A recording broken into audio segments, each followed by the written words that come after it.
नमस्कार, स्वागतम इस स्पेशल इंटरव्यू में। मैं Kaushik Deka, deputy editor India today magazine, और आज हमारे साथ है असम के मुख्यमंत्री डॉक्टर हिमंता बिस्वा शर्मा। ये इंटरव्यू सिर्फ एक जर्नलिस्ट और एक पॉलिटिशियन के बीच ही नहीं है। ये इंटरव्यू दो ऐसे शख्स के है जो एक ही कॉलेज गए थे, कॉटन कॉलेज असम के। तो इस इंटरव्यू में ज़्यादातर चीज़ें कॉटन कॉलेज को लेके भी होंगे और पॉलिटिक्स से ज़्यादा पर्सनल भी होंगे, लेकिन शुरुआत हम पॉलिटिक्स से ही करेंगे। अभी अभी डॉक्टर शर्मा ने एक मीटिंग किया है ऑल असम माइनॉरिटीज़, खास तौर से इंडिजिनस मुस्लिम लोगों के साथ। आप अक्सर जाने जाते हैं असम के बाहर कि आपको मुस्लिम से काफ़ी दिक्कतें हैं। तो ये मीटिंग क्या था? ये मुस्लिम लोगों के, आपके मीटिंग के जो मैंने हेडिंग देखा है, मुस्लिम लोगों के सशक्तिकरण के लिए, ये अचानक आपको प्यार कैसे आ गया? नहीं, आपको मालूम है कि थोड़ा असम में जब से मैं कार्यभार लिया हूँ तब से पॉपुलेशन का जो एक्सप्लोशन है उसमें मैं फोकस कर रहा हूँ। 2001 का सेंसस में असम का हिंदू पॉपुलेशन का ग्रोथ था 16% और मुसलमान पॉपुलेशन का ग्रोथ था 29%। 2011 का सेंसस में भी मुसलमान का ग्रोथ 29% रहा, हालांकि हिंदू पॉपुलेशन का ग्रोथ 10% तक घट गया। 29% अगर एक कम्युनिटी हर 10 साल बढ़ते हैं, मतलब 2.9 एनुअली, तब आप समझ सकता है कि लैंड का ऊपर प्रेशर कितना होगा, परिवार का आय का ऊपर कितना प्रेशर होगा, स्कूल कॉलेज हॉस्पिटल का ऊपर कितना प्रेशर होगा। तो ये एक हमारा सामाजिक समस्या बन चुका है। असम का अगर एमएमआर का हो, आईएमआर का हो, न्यूट्रिशन का हो, गरीबी का मापजोग है, अगर ये 35-37% पॉपुलेशन को आप बाहर रखते हो तो हम one of the best performing state. लेकिन जब ये लोग को तो आप बाहर नहीं रख सकता है, इसलिए वो असम का ही है। जब हम ये समाहित करके पूरा असम का यर्डस्टिक लेता हूँ तब हम बॉटम से 5 नंबर तक पहुँच जाता हूँ। तो ये सामाजिक समस्या का निवारण जरूरी है। तो हमने एक पॉपुलेशन पॉलिसी बनाया जिसमें इंसेंटिव भी है, डिसइंसेंटिव भी है। डिसइंसेंटिव पार्ट तो सरकार करेगा, लेकिन इंसेंटिव पार्ट कम्युनिटी से होना जरूरी है। तो इसीलिए आज असम का जो इंडिजिनस मुस्लिम रिलीजियस लोग हैं, खास करके डॉक्टर, इंजीनियर, जितना इंटेलेक्चुअल है, प्रोफेसर, सबका साथ मेरा वार्तालाप हुआ और सब ने ये बोला कि हम आपका प्रयास को सपोर्ट करेगा। तो आगे जाके अभी 8 सब ग्रुप हमने बनाने का निर्णय लिया। एक हेल्थ का ऊपर, एक एजुकेशन का ऊपर, एक पॉपुलेशन कंट्रोल का ऊपर, एक स्किल डेवलपमेंट का ऊपर, एक फाइनेंशियल इंक्लूशन का ऊपर, एक महिला का सशक्तिकरण का ऊपर। तो आगे जाके ये ग्रुप काम करेगा जो मुसलमान कम्युनिटी से ही होगा, खाली मेंबर सेक्रेटरी सरकार से होगा। ये सारा सब ग्रुप का रिपोर्ट हमको 3 महीना में मिल जाएगा। इसका बाद हम एक लंबा रोड मैप बनाएगा जिससे हमारा ये सामाजिक समस्या का थोड़ा निवारण हो।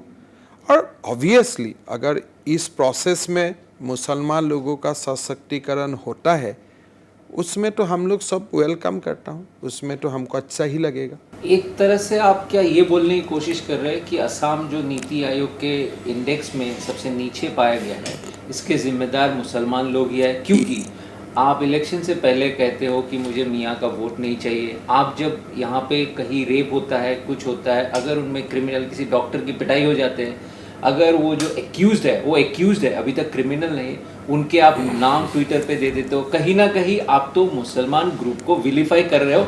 ये आपके क्रिटिक्स बोल रहे हैं। आप लोग आप मेरा ट्विटर को पूरा फॉलो करना चाहिए। कोई हिंदू भी रेप करता है, मैं हिंदू का नाम भी डाल देता हूँ। अभी तक मैंने तो देखा नहीं। आपको देखना चाहिए। थोड़ी दिन पहले हमारा एक पुलिस कांस्टेबल राजबाबू सिंह है, वो ड्रग्स का साथ इन्वॉल्वमेंट था, उनका भी बारे में हमने लिखा हूँ। तो ऐसा कोई नहीं है कि हिंदू का बात आप नहीं लिखेगा अगर गलत काम करता है, खाली मुसलमान का नाम लिखेगा, वो सही नहीं है। लेकिन अनफॉर्चुनेटली 1 महीना में थोड़ा जो डॉक्टर वाला कांड हुआ वो कांड मुसलमान से हुआ, लेकिन साथ साथ में हिंदू से भी जो कांड हुआ है उसको भी मैंने वही शक्ति से निपटने का कोशिश किया हूँ, नंबर 1। नंबर 2, मैंने पब्लिकली स्टेटमेंट भी दिया हूँ कि क्रिमिनल कोई रिलीजियस से बिलोंग नहीं करता है, सो क्रिमिनल को क्रिमिनल का तरफ देखना चाहिए। अगर मैं कोई क्रिमिनल का नाम ट्विटर में अपलोड करता हूँ तो उसमें हमारा मीडिया का दोस्त लोग ने उनका पीछे जाके रिलीजन देखना नहीं चाहिए। नंबर 3, हम ये बोलने का कोशिश है हमारा मुसलमान ही नहीं है, इवन हमारा टी गार्डन का जो सामाजिक मानदंड है एसडीजी में हम पीछे होने का, वो भी एक बहुत बड़ा कारण है।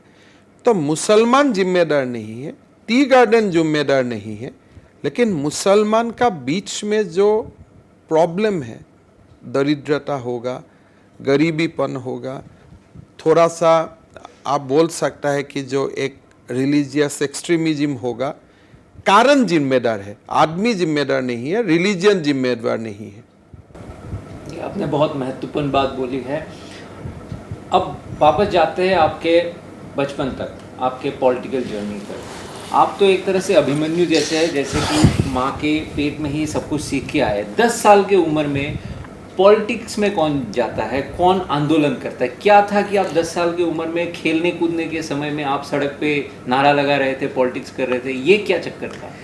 एक्चुअली थोड़ा आप मेरे से छोटे हो, लेकिन इशू यही है कि हमारा जो बचपन था, तो हमारा एक समय था, उसी समय बिकॉज मैं 1969 में मेरा जन्म हुआ और 1979 में असम एजिटेशन शुरू हुआ। 78 से ही असम एजिटेशन का शुरुआती दौर शुरू हो गया था। तो मैं एक आपका ही नेटिव प्लेस है पाटासारकुची, उसमें मैं अपना नाना का घर गया था। जब नाना का घर टीहू है, टीहू से पाटासारकुची शायद 10 किलोमीटर दूर है, एरिया वही है। तो उस स्कूल में एक आशू का मीटिंग हुआ था, तो मैं मीटिंग देखने के लिए मुझको मेरा अंकल लेके गया था। तो एक समय आया, किसी ने मुझको बोला आप भी 2 शब्द बोलिए, तो मैं 2 शब्द वहाँ बोल दिया। तो उसी से बोलने का एक सिलसिला शुरू हुआ। जब आशू का बहुत बड़ा एजिटेशन स्टार्ट हुआ, हमारा गुवाहाटी में जजेस फील्ड रहा, तो जजेस फील्ड में वी यूज टू डू सत्याग्रह। 20,000 25,000 लोग बैठा रहता था, तो एक का बाद एक लोग भाषण देता है, तो उसमें सब लोग मुझको बुला के मुझको भाषण देने लगा देता है एज ए साइल, मतलब बच्चा एक भाषण दिया है और बच्चा का दिल में भी असम के लिए क्या है, तो ये लोगों को बताने के लिए ऑर्गेनाइजर लोग हमेशा मुझको भाषण देने के लिए बोलता था। आप स्टार कैंपेनर तब से ही थे? तब से मैं एक प्रकार से वो बन गया। तो जब भाषण देते हो, भाषण सुनना भी पड़ता है, तो भाषण सुनते भाषण देते हम एजिटेशन में कोट पड़ा। और जब 85 में असम एकॉर्ड्स साइन हुआ, 7 साल ऐसा एक दिन नहीं गया जो दिन हम आशू का कुछ ना कुछ काम नहीं किया होगा। मतलब हर दिन गुवाहाटी यूनिवर्सिटी से आशू का स्टेटमेंट पॉकेट में भरा के, हर असम में तब 4 न्यूज़पेपर था, हर न्यूज़पेपर का पास ले जाना, किसी कोई अगर जेल में है जेल तक टिफ़िन लेके जाना, आशू का कार्यालय में बैठ के अगर आप गेस्ट आया है उनको रिसीव करना, फिर एजिटेशन आज पिकेटिंग है, धरना है, अनशन में है, वो बैठना। तो 78 का शायद नवंबर दिसंबर से 85 का 15 अगस्त तक वो एक जीवन रहा। तो क्या ये बचपन में ये सब करते करते तभी आपके मन में आ गया था कि सिर्फ मैं पर्चा ही नहीं बांटूंगा, एक दिन मैं खुद भी ये राजपाट तो गलत शब्द है, लेकिन देश के स्टेट के मुख्यमंत्री बनूंगा? क्योंकि अभी न्यूज़ में आया था आपने कॉलेज में ही अपने होने वाले वाइफ को बोला था कि मैं मुख्यमंत्री बनूंगा एक दिन, यही कह के आपने उनको इम्प्रेस करने की कोशिश किया था? ये क्या था? ये फेंका था या सच में आप सोच रहे थे? वो स्टोरी ऐसा नहीं था। एक्चुअली बचपन से मेरा पिताजी मुझको बोला था कि तुम एक अच्छा एडवोकेट बनो। तो मेरा जो सपना था एक एडवोकेट बनना अच्छा, और in the due process of time कभी राजनीति आना। लेकिन 1991 में मेरा जीवन में ऐसा कोई घटना हुआ जो घटना का कारण मैं और मेरा एक जीवन का कोर्स का बहुत बड़ा चेंज हुआ। उस समय का मुख्यमंत्री हितेश्वर शइकिया जी से मेरा संबंध बहुत नज़दीक हो गया। मैं कांग्रेस में नहीं था, लेकिन उनका साथ पहले व्यक्तिगत तौर पे, बाद में उन्होंने बोला कि आप पार्टी में आ जाओ।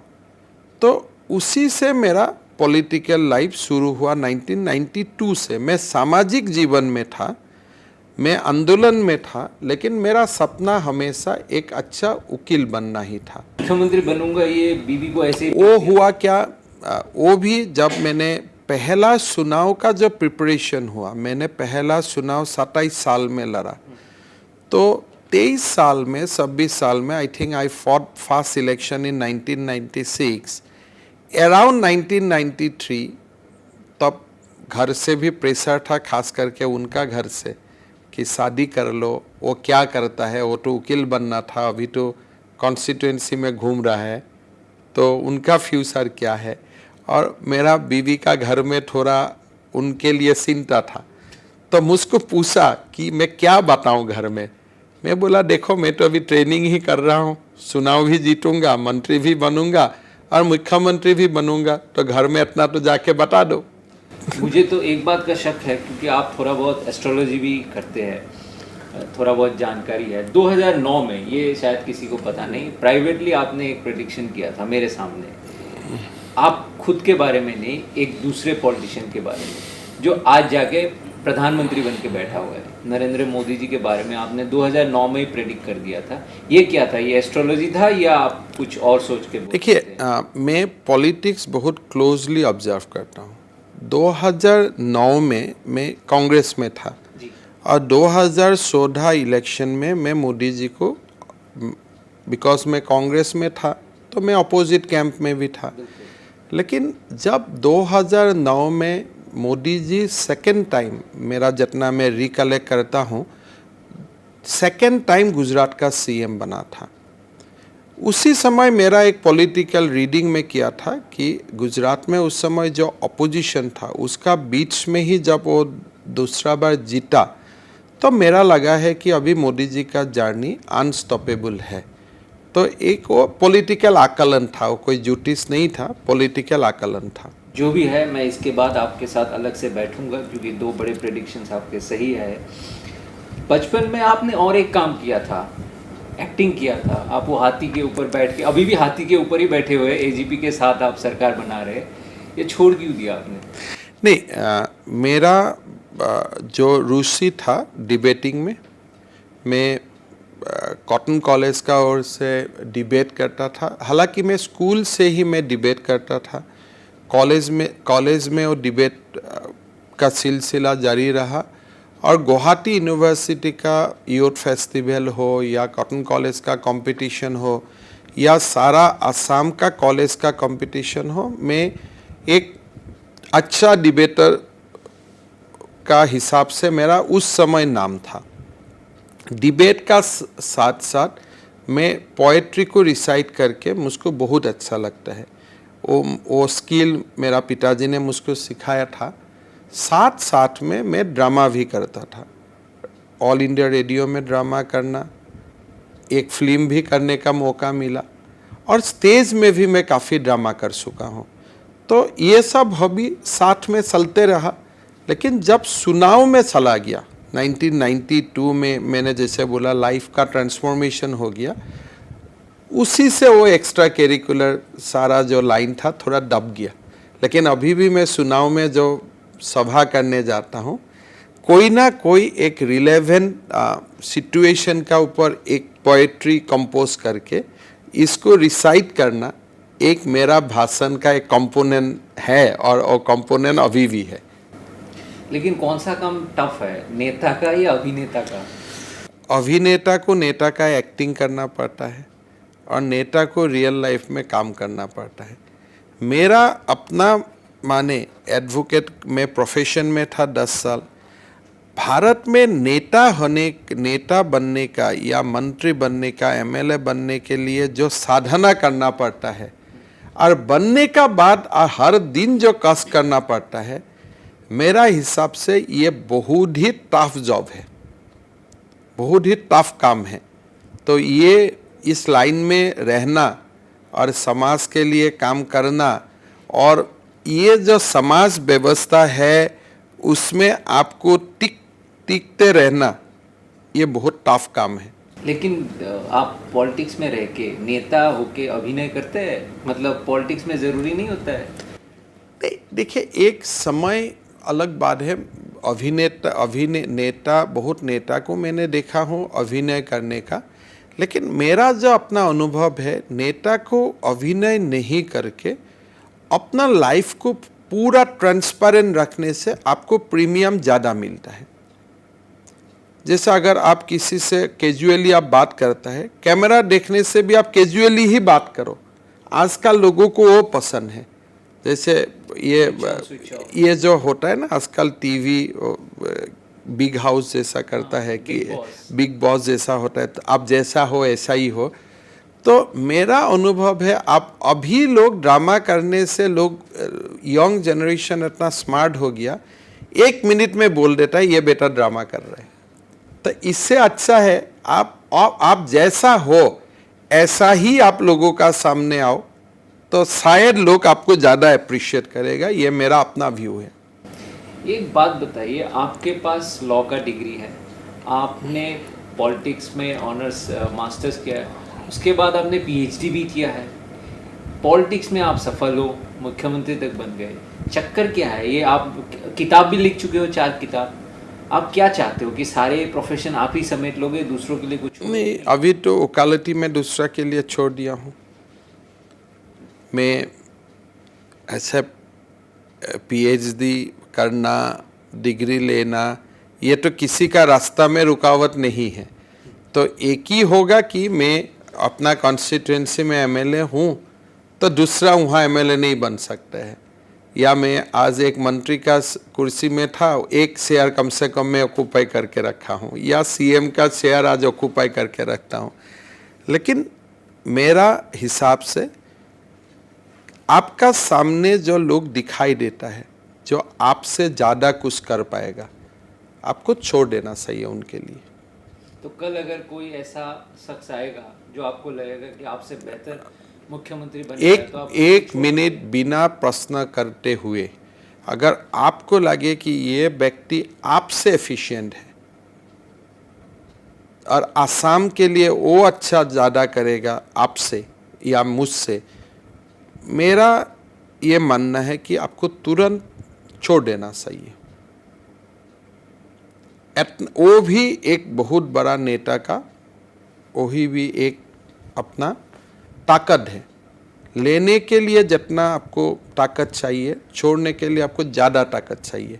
वो ताकत आप में है, होना चाहिए। है कि नहीं चाहिए मैं तो आजमा के नहीं देखा हूँ, बट वो ताकत होना चाहिए। छोड़ना हमारा भारत का परंपरा में त्याग सबसे बड़ा, आपका एक जीवन का सबसे बड़ा पावर है।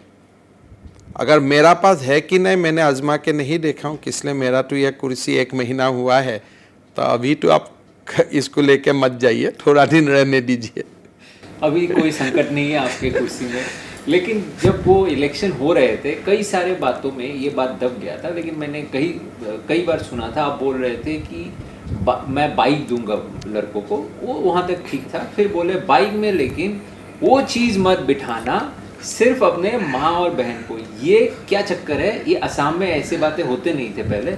ये क्या आप ज़्यादा बीजेपी बनने की कोशिश कर रहे हो? वो नहीं, मेरा सिंपल बात है, अगर चुनाव में आप बोलेगा कि लड़का को बाइक देगा, तो पिताजी माताजी क्या बोलेगा? ये तो मेरा लड़का को खराब कर देगा। मेरा तो मुझको तो वोट पिताजी माताजी का भी चाहिए ना। खाली लड़का का वोट मिलने से भी नहीं होगा।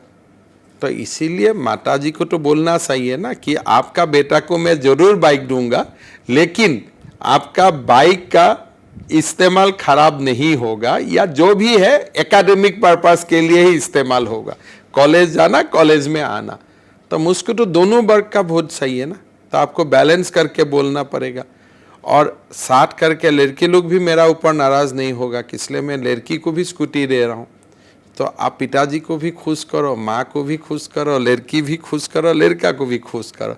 थोड़ा और थोड़ा मैं बोलने से वो लोग अपना अगर गर्लफ्रेंड है, मैं नहीं बोलूँ कि आप गर्लफ्रेंड करो, लेकिन अगर आपका गर्लफ्रेंड है, थोड़ी वो ना मैं बोलने से वो गर्लफ्रेंड को बाइक में नहीं उठाएगा। ये तो एक अपना ऑडियंस का साथ रिश्ता कायम करना मेरा हमेशा ये एक आइडिया रहा कि जब मैं जो बात बोलूं उस बात में पिताजी को लगे कि ये मेरा घर का बेटा है,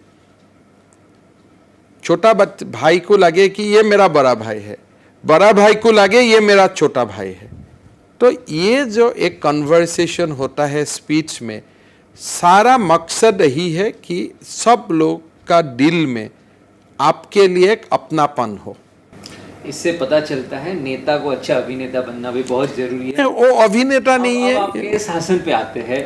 ये हमने देखा है कि जब से आपने सत्ता संभाला है, यहाँ के पुलिस फोर्स बहुत एक्टिव हो गए। वो ड्रग्स के पकड़ रहे हैं, कोई रेप हो रहा है तो 24 घंटे में रिजल्ट दिखा रहे हैं। यहाँ तक कि किडनैपिंग हो चुके हैं, जो एक गंभीर सिचुएशन है कि 2-3 किडनैपिंग हुए हैं, लेकिन किडनैपिंग से या तो रेस्क्यू हो गया है, ये चमत्कारी बात है, या दूसरी हमने देखा है कि आप अपील करते हो उल्फा के commander in chief Paresh Barua से, और वो भी बड़े दोस्ताना दिखा के रिलीज भी कर देते। ये क्या चक्कर है, इतनी यारी दोस्ती, आप तो सबके दोस्त बन गए। एक बात है कि जो एक अल्फा ने मेरा रिक्वेस्ट को माना, ये तो ठीक है, मैं गुडविल मानता हूँ कि उनका तरफ से गुडविल था, लेकिन मैंने क्लियर करके बोल दिया हूँ कि सोवेरेंटी पर मैं डिस्कस नहीं करूँगा।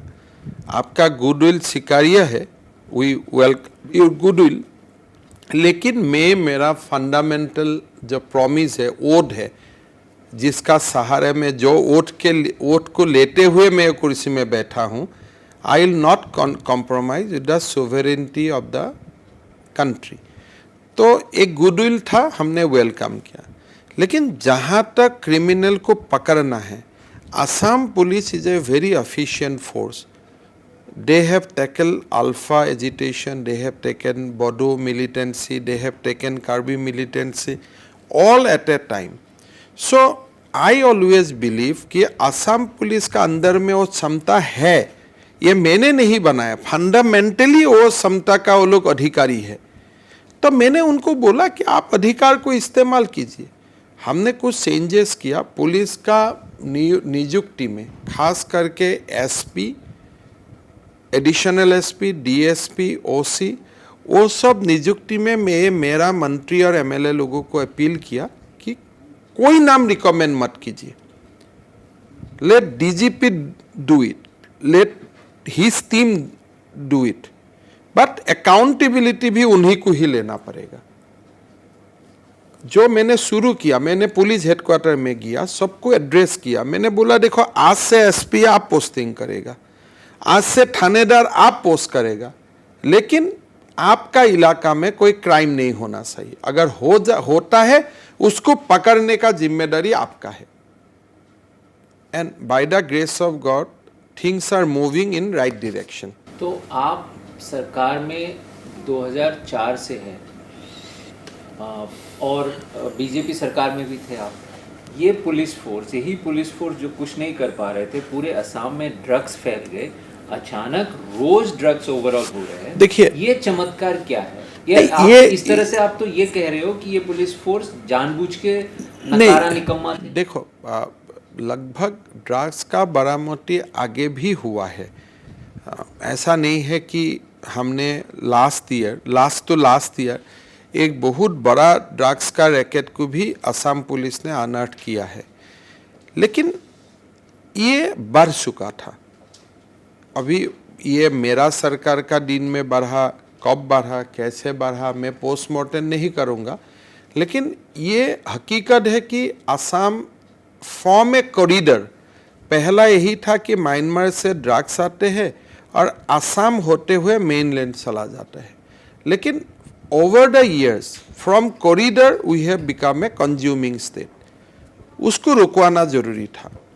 गृह मंत्री जी का पहला दिन में जब जिम्मेदारी लिया, गृह मंत्री जी ने मुझको 3 टास्क दिया कि ड्रग्स बंद होना चाहिए, कैटल स्मगलिंग बंद होना चाहिए और एक्सट्रीमिज्म को कंट्रोल करना चाहिए, मिलिटेंसी को कंट्रोल करना चाहिए। तो मेरा दायित्व का निर्वहन करने का कोशिश कर रहा हूँ। ये आपने कैटल की बात की, ये तो एक जितने भी बीजेपी सरकार है यहाँ पे ये काउ स्लॉटर बैन करना एक एजेंडा में होते ही है। असम आपको भी पता है, यहाँ के कई एक ह्यूज परसेंटेज ऑफ लोग बीफ खाते हैं और असम के नेबरिंग स्टेट्स में भी खाते हैं। तो आप ये काउ स्लॉटर बंद करने की कोशिश कर रहे हैं, बीफ मीट पे कोई प्रतिबंधक लगा रहे हैं? वो बात नहीं, हम स्मगलिंग पे हमारा प्राइमरी फोकस है स्मगलिंग को बंद करें।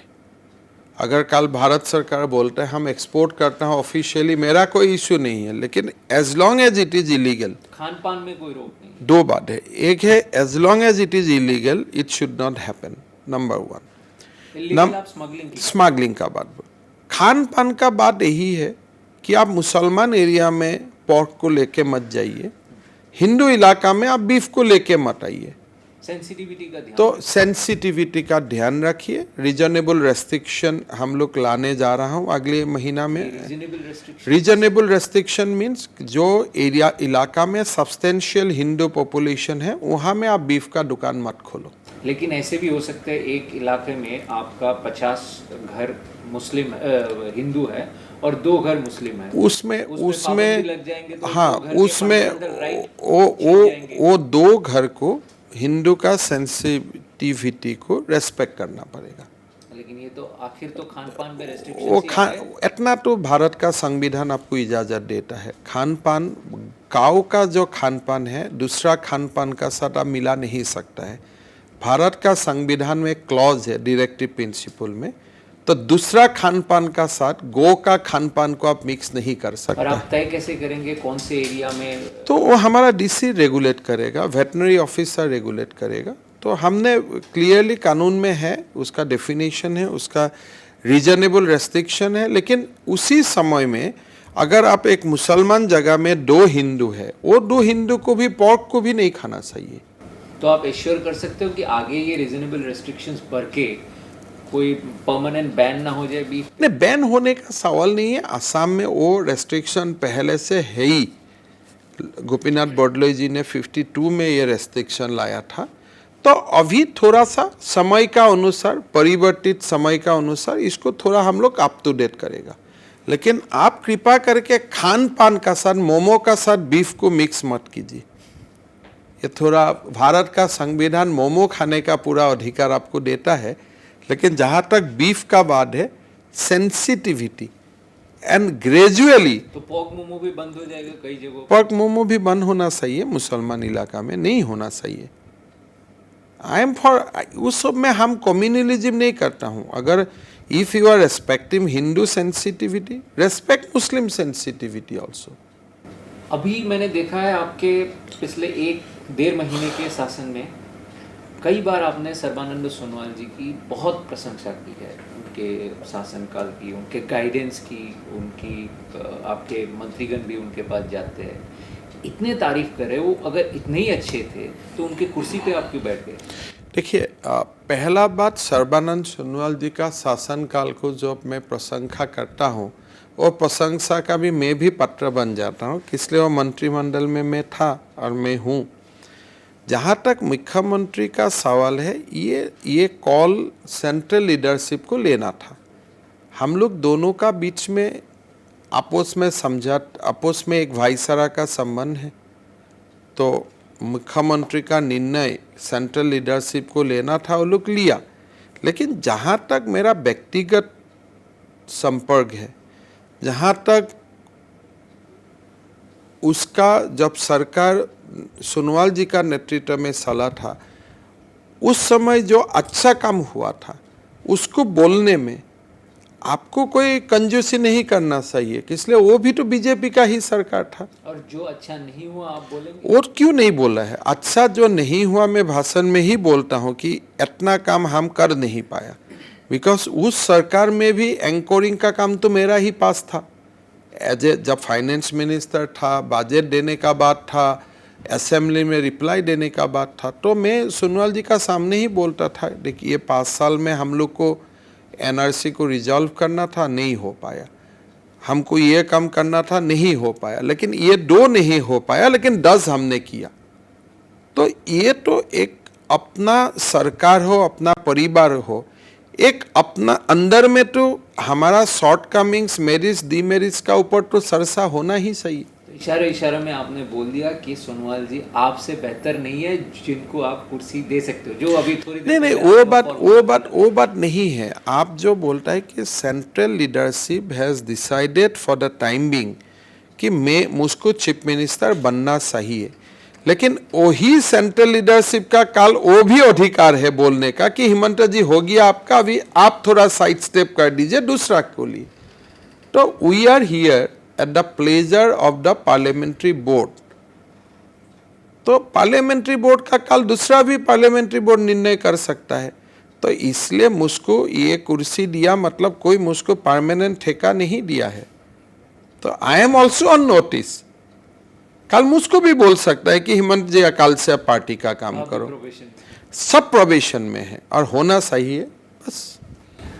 पेंडेमिक जब चल रहा है पूरे स्टेट में, मैंने देखा है आप हर जगह पहुंच जाते हो। मैं लास्ट ईयर जब आप हेल्थ मिनिस्टर थे, आप हर जगह थे। इस साल मैंने देखा है आप कभी क्रिमेटोरियम में हो, कभी आईसीयू में हो, कभी पेशेंट के साथ हो, कभी पेशेंट को खुद ही रिलीज कर रहे हो।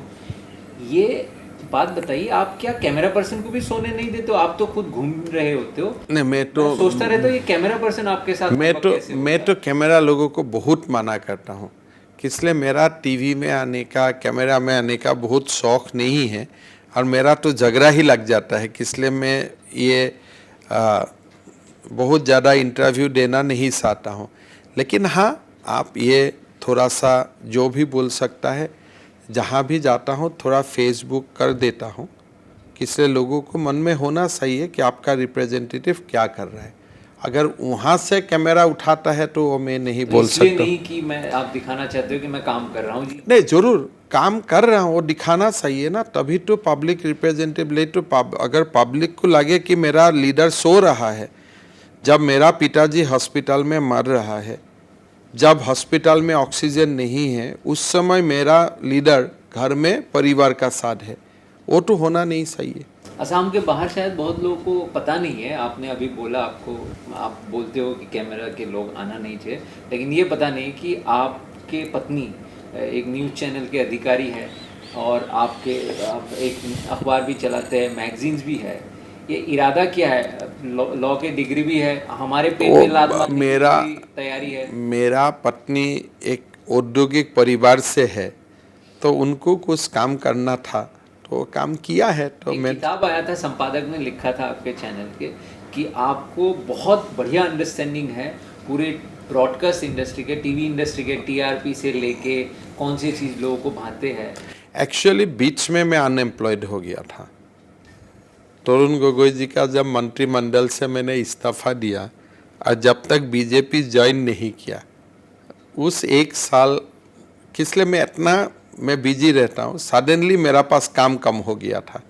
तो उस समय मैं थोड़ा मेरा वाइफ को हेल्प करने का कोशिश किया। और एक बार आप जब जाते हैं अंदर, तब थोड़ा बहुत तो मालूम हो ही जाता है। तो आपके कुर्सी सुरक्षित रहना हमारे लिए फायदे में है, नहीं तो फिर से अनएम्प्लॉयड हो जाओगे तो हमारे वो बात ठीक है, लेकिन एक काम कर रहा है तो वो सक्सेस हो रहा है तो ठीक है, उनको मेरा गुड विशेष है।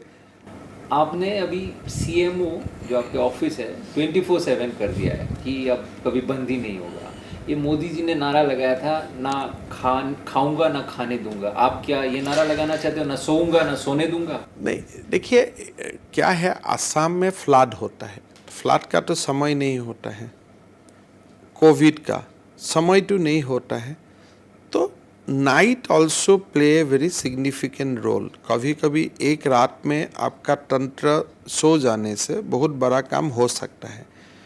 तो इसलिए मैं कोशिश करता हूँ कि कम समय सोना, ज़्यादा समय अलर्ट रहना।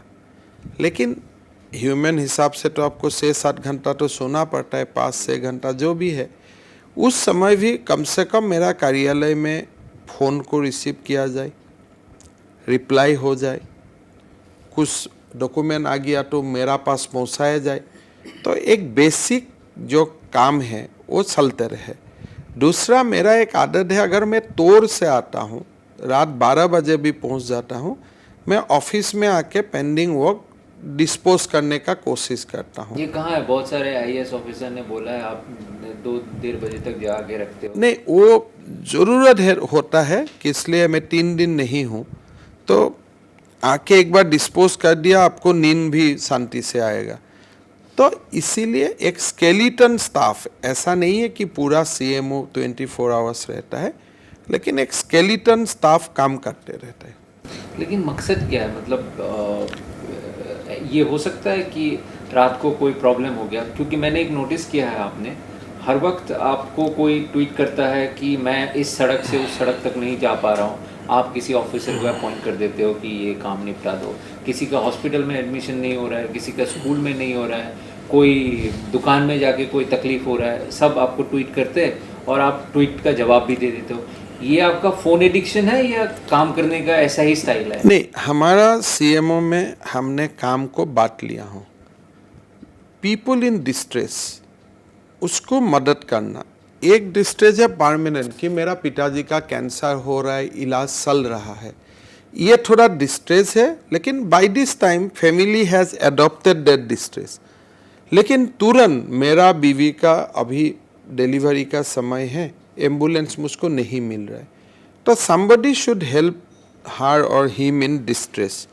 सो सीएमओ में एक विंग है जो डिस्ट्रेस को एड्रेस करने का कोशिश करता है, इमीडिएट डिस्ट्रेस को। आपको नहीं लगता अगर ऐसे छोटे जो नॉर्मल कोर्स में हो जाना चाहिए वो नहीं होता है उस समय, आप होता है तो ये नहीं, ये डिस्ट्रेस ऐसा है जो होगा वो किसी को मालूम नहीं है। मतलब एक जो डिस्ट्रेस होगा, अभी कोविड हुआ है तो कोविड में ऑक्सीजन का कमी होगा, उसको निपटने का काम सिस्टम मस्ट डू इट। लेकिन कभी ऐसा है कि तुरंत मुझको कर्फ्यू है, एक जगह से मुझको एक जगह जाना है, तो एक जब सीएम का ट्वीट रहता है कि डीजीपी प्लीज अलाउ, तो ओसी उनको जाके तुरंत इसका टेक केयर करेगा। तो एक है जो डिस्ट्रेस है, need to be mitigate then and there, उसमें मैं ट्विटर में आ जाता हूँ। अभी तो आप मास्क में हो, मास्क सामने है, इंटरव्यू के लिए आपने मास्क उतारा, आप फेमस हो गए थे या इनफेमस हो गए थे इलेक्शन से पहले? आपने कहा नहीं है तो नहीं है, कोविड नहीं है असम में, बोल दिया। बस उस समय वही सत्य था। आपके मजाक उड़ाए गए? नहीं, वो मजाक उड़ाने वाला, देखिए उसमें हर लोग को ये बोलना चाहिए कि एक पॉलिटिशियन क्यों बोले, कारण क्या है। उस समय कांग्रेस ने ये अफवाह छोड़ दिया था कि तुरंत इलेक्शन का बाद लॉकडाउन होगा, और लॉकडाउन से लोग डरता था कि इसलिए गरीब लोगों का प्रॉब्लम होता है, और ये हमारा खिलाफ जा रहा था। लोगों का मन में था कि लॉकडाउन हो जाएगा, तो उसको एम्फेटिकली मुझको डिनाई करना था, तो मैंने डिनाई किया। भाई अभी असम में कोई कोविड ही नहीं है, मास्क भी पहनने का जरूरत नहीं था। ऐसे बोलने पे लोग उसमें कहा ये आपको यही बोलना है कि लालन तब का एक इंटरव्यू से असम का लोग सुनेगा? असम का कितना लोग लालन तब को जानते हैं? तो ये एक सोचने का तरीका है कि एक लालन तब में आप और मैं इंटरव्यू में एक सब बोल दिया। नहीं, देखिए जो लोग इसको पब्लिश से नहीं, जो लोग इसको पब्लिश करता है वही लोग तो ज्यादा डैमेज करता है विदाउट कॉन्टेक्स्ट। आप काट के वही पर्सन निकाल दो, आप एडिट करके वही पर्सन बाजार में छोड़ दो। ये एक पूरा होलिस्टिक इंटरव्यू था। नहीं, लल्लन टॉप ने कोई काट को नहीं, लालन टॉप ने कान तो लालन टॉप का गलती नहीं है, लेकिन लालन टॉप से जो मेरा एग्रीमेंट हुआ था, इंटरव्यू का एग्रीमेंट हुआ था, उसी में जो 2 मिनट का बात इनसिग्निफिकेंट था, बाद हुआ था अजमल का बारे में बोलने का, बाद हुआ था सुनाव का बारे में बोलने का, वो मार्क्स का बारे में बात करने का बाद ही नहीं था। सभी बात हमने दिखाया, लल्लन टॉप ने दिखाया, आपने दिखाया, लेकिन आपका दोस्त ने, काटपीट बाकी देखिए, लोगों ने की। आपका दोस्त ने पहला बात जो प्राइमरी इंटरव्यू का स्ट्राइकिंग पॉइंट्स था, जो अच्छा हुआ है, कोई इंटरव्यू में गलती नहीं था, ये भी बाद में बोला हूं मैं, थोड़े बोला हूं मैं, नहीं बोला हूं, लेकिन उसी को बार बार सलाना, दूसरा को सलाना, और जो लोगों का असम में बात मालूम भी नहीं था, वही लोगों का कृपा से तो यहाँ तक बात आया, तब तक मुझको बोलना पड़ा कि 5 मार्क्स पहनो। तो इसको हमने तो कोई कॉन्टेक्स्ट में बोला था, भाई कांग्रेस ये हवा दे रहा है, तो एक कॉन्टेक्स्ट था, लेकिन एक फैशन हो गया है, भाई वो ऐसा बोला है मजाक उड़ाओ। लेकिन हम लोग मजाक उड़ाने वाला पॉलिटिशियन नहीं है, we talk substantial things, and Covid का साथ कैसे फाइट करना है, क्या करना है, वो तो हम भी थोड़ा बहुत तो सीखा हूँ, लेकिन जो हकीकत था उस समय असम में कोविड प्रतिदिन 60, 50, 20 उसी रेंज में आ गया था। एक अगर आपके इंटरव्यू लिया जाए और एक सवाल ना किया जाए तो इंटरव्यू कंप्लीट नहीं होता है। राहुल गांधी जी के साथ आपका बहुत याराना है। अब मुझे ये बात बताइए, आज फाइनली बता ही दीजिए, आपको राहुल गांधी जी से गुस्सा किस बात तक का था? ये कुर्सी ना देने का या बिस्किट ना मिलने का? नहीं, बात ऐसा है, राहुल गांधी एक हमारा उस समय लीडर था। आप जब मोदी जी का घर में जाते हो तब आपको मन में मोदी जी का एक प्रतिबिंब लेके जाते हो कि आप वहाँ जाएगा, दो सब आप सीखेगा, आपका लीडर है, आपको बोलेगा कैसा है हेमंत, घर कैसा है।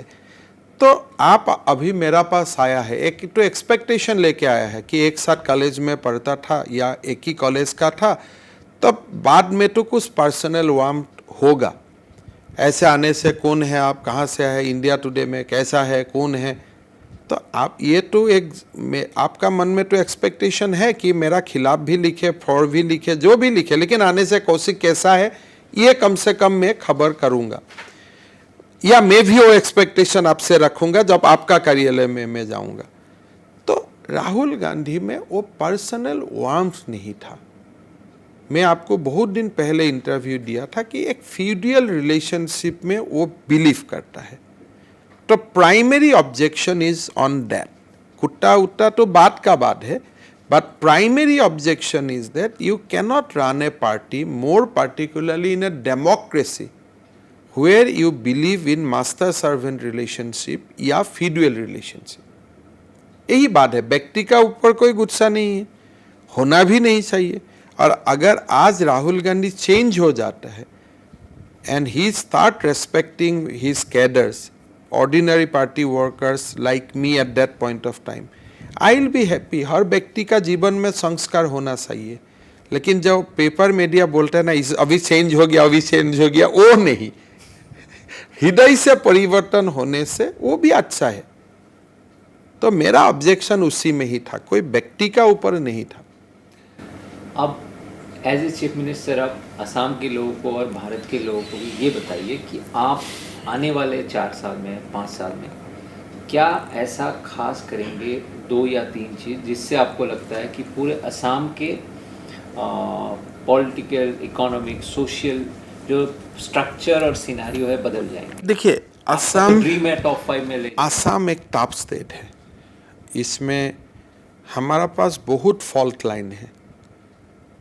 आप अगर हिंदू मुसलमान का बात बोलने से कोई लोगों को खराब पाते हैं, लेकिन ये भी एक हकीकत है कि हमारा पूरा हिंदू समाज एक आइडेंटिटी क्राइसिस में है, ये हकीकत है।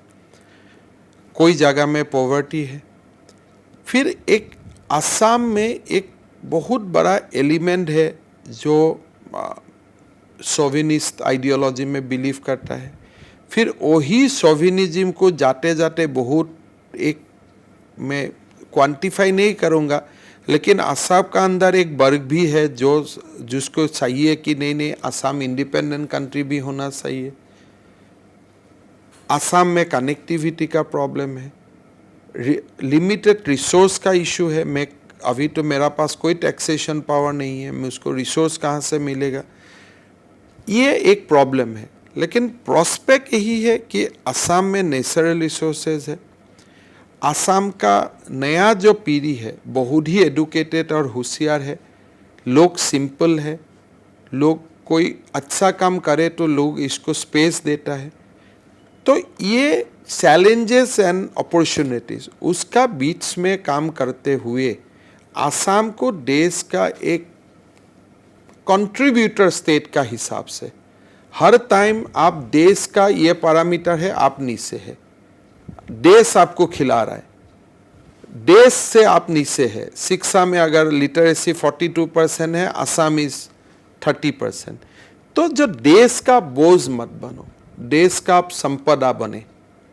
You become asset for the country, you are a asset, you are giving petrol, natural gas, पर हर यार्डस्टिक में आप देश का संपद बने। तो यही सपना है और यही सपना को साकार करने का कोशिश होगा। डॉक्टर शर्मा, बहुत बहुत धन्यवाद, आपने मुझे समय दिया, बहुत सारे बातें की। हम फिर से मिलेंगे, फिर से बहुत सारे बातें करेंगे, और एज ए कॉटनियन लगातार आप पे नज़र रहेगा। पूरे कॉटन कॉलेज का उम्मीद है, असम का उम्मीद है। बहुत बहुत धन्यवाद, बहुत अच्छा लगा। Thank you so much.